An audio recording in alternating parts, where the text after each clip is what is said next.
Hello, everyone, and happy Oscars Day!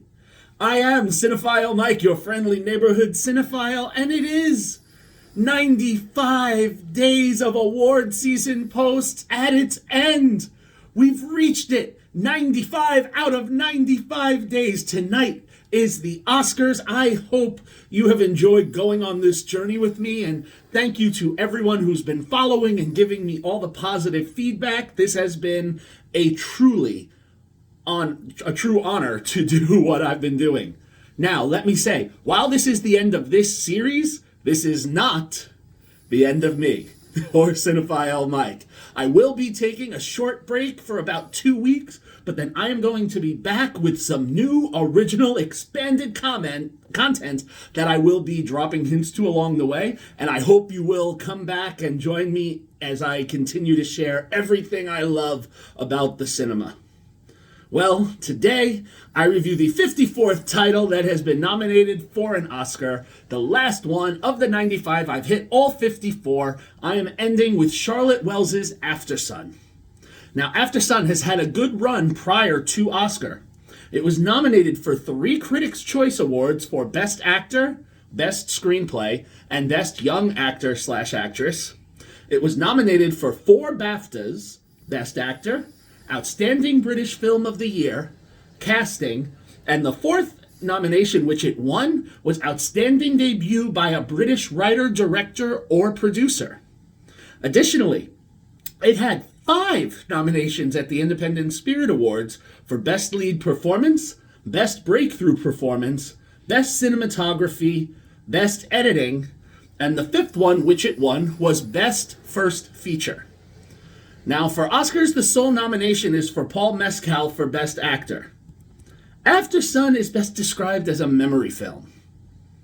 Sophie, played by an absolutely adorable Frankie Corio, is on vacation in Turkey with her dad, Calum, played by a tortured Paul Mescal. Now, Calum and Sophie enjoy Turkey and all of the sights and the attractions, from the water parks to the mud baths to the nightlife. And Sophie, at age 11, is learning about life, from making friends to her first kiss and seeing that her dad, who she loves, well, there may be more to him than she realized.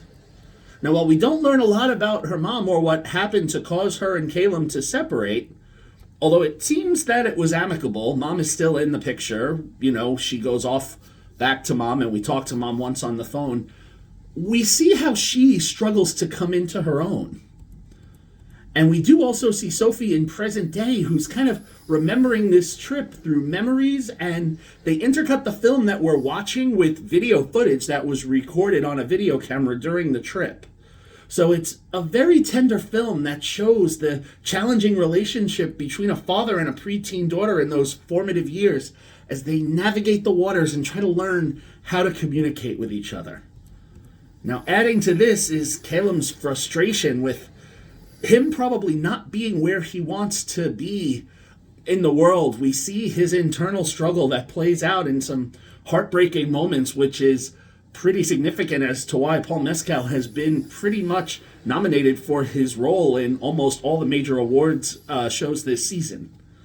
Now, this film plays out over the summer holiday, and as I stated, Mescal and Corio do an excellent job. They have such a good chemistry, and they present this very distinct father-daughter relationship, which probably comes because they spent 2 weeks prior to filming at a resort just getting to know one another.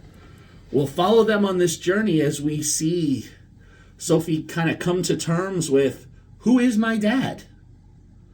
I have to say, Wells, for her first feature-length writing and directing project, presents a wonderful, if not heartbreaking, story, and understandable why it's been resonating as it has been.